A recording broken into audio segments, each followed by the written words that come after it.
do São Paulo. Então vamos ouvir um trecho aí que está dizendo o Marco. Jogou completamente mal. A gente teve muitas oportunidades de gols. A gente poderia ter evitado 1 ou 2 gols, que a gente sabe, a gente tem consciência disso. Agora é bola para frente, é um jogo único e a gente tem tudo para sair classificado de lá. O Michael, quando se olha para as falhas do São Paulo do último jogo, tem se falado mais do sistema defensivo. Acho que principalmente aquele lance do primeiro gol que deixou muita coisa em evidência. Vocês admitem que nesse momento de construção da equipe, de formatação da equipe, o sistema defensivo é que mereça uma atenção especial, justamente até pela tabela que o São Paulo tem, né? Depois do jogo eliminatório, tem Ponte e Santos, 2 times grandes, fortes pela frente no Paulistão?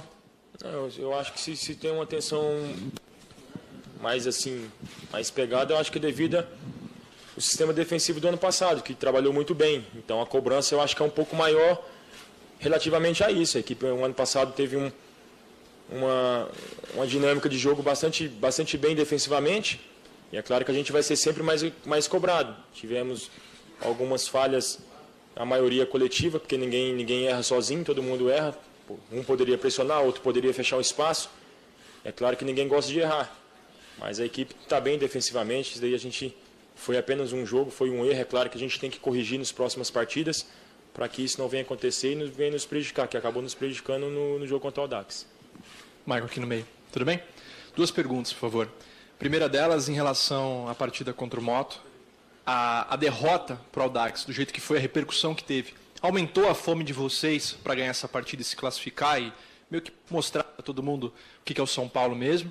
E uma segunda pergunta em relação ao clima. Antes do jogo contra o Audax, eu conversava até com o Rodrigo Caio, na chegada ao estádio, e perguntei sobre o clima. Ele falou que o clima estava muito bom, que a gente viu até entrevista de jogadores falando que há muito tempo não se vê um clima tão bom no São Paulo.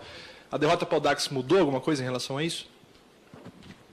Boa tarde. A derrota no São Paulo é sempre pesada. Não tem derrota que é menos boa ou mais boa. A derrota no São Paulo é sempre a mesma. É um clube que está habituado a vencer, um clube que está habituado a vitórias. Então, quando você perde uma partida, é a pior coisa que tem. Então, a gente não está habituado a perder, não é esse o nosso espírito. A animação, o ânimo é o mesmo, vai continuar, foi apenas um jogo. A gente não queria ter perdido a partida e a bola para frente. Agora a gente tem o próximo jogo quinta-feira, cabeça erguida. É isso que o professor Rogério pediu para a gente, levantar a cabeça, levantar o astral, que ainda tem muito chão pela frente ainda. Michael, voltando ao assunto da defesa, como você mesmo lembrou, o ano passado a defesa foi super bem, né? No Campeonato Brasileiro foi a quarta, quinta melhor do Campeonato Brasileiro, né?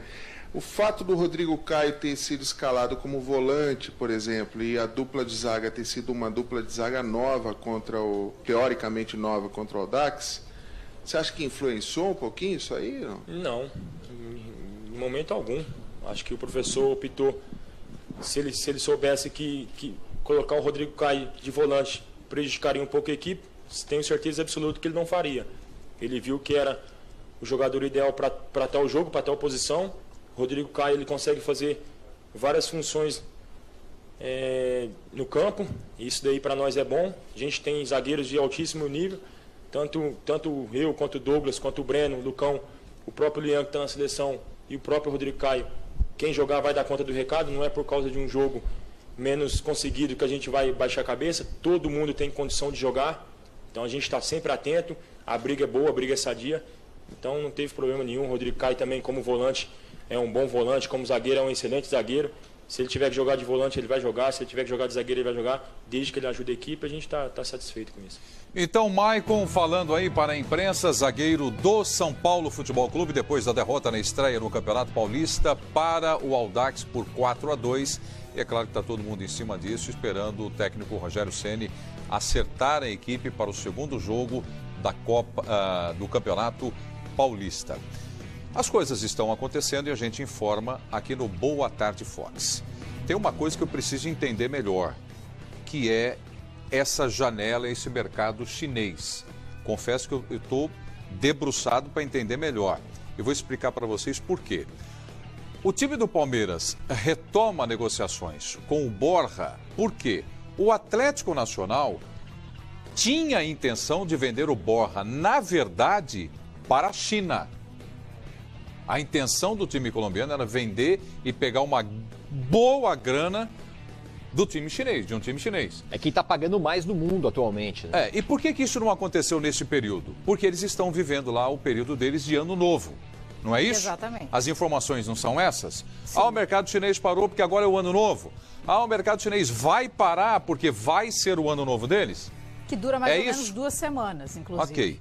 E por que o Hernani está sendo negociado com o futebol chinês? Aí fica a dúvida, né? Aquele ponto de interrogação. Eu até conversei com algumas pessoas para falar a respeito disso, né? E é uma incógnita, porque tem gente que negocia, tem gente que para nesse momento de festividade na China. Mas tem negociações que andam porque, ao mesmo tempo, tem gente que não para de trabalhar. Então depende do clube, depende do agente do jogador, depende de alguns fatores. Tem alguns clubes que seguem negociando e alguns que paralisam todas as atividades. Pois é, agora o São Paulo está aquecido no mercado. Porque vamos à notícia do dia no Boa Tarde Fox. Jogador do São Paulo sendo vendido para o futebol europeu. Para nós aqui já não é assunto mais do Hernanes. E trata-se de um zagueiro, não é isso, Ribeirão? Isso, Lianco. Agora há pouco o Maicon citou o Lianco, né, entre as opções do Rogério Ceni. Ele segue como opção do Rogério Ceni até a metade do ano, porque a partir do início da próxima temporada europeia, Lianco será jogador do Atlético de Madrid. Recebi a informação de que ele foi negociado por 6 milhões de euros. Lianco será jogador da equipe que hoje é comandada pelo Diego Simeone a partir da próxima temporada europeia. O Lianco, ele passou pela base do Botafogo também. Foi para o São Paulo há cerca de 3 anos, então pode ser que o Botafogo também fature uma graninha nessa. Mas para o São Paulino hoje, a informação é de que Lianco, a partir do meio do ano, não jogará mais pelo São Paulo. A boa notícia é que o Rogério Ceni vai poder aproveitá-lo ainda durante esse primeiro semestre. Bom, Karine, quantos anos tem o Lianco? Muito jovem, 20 anos somente. 20 Fez anos. agora, no início do ano. Exato, fez no dia 1º de fevereiro. O David Neres foi negociado na semana passada com 19 anos. Isso. Então, só para a gente, mais ou menos, quanto está entrando no cofre do São Paulo? Quanto foi o David Neres? 15 milhões de euros. 15 milhões de euros. E agora o Lianco? 6 milhões de euros. São 19 milhões de euros. Não, 15 com 6? Isso, 21. Isso. 21 milhões de euros.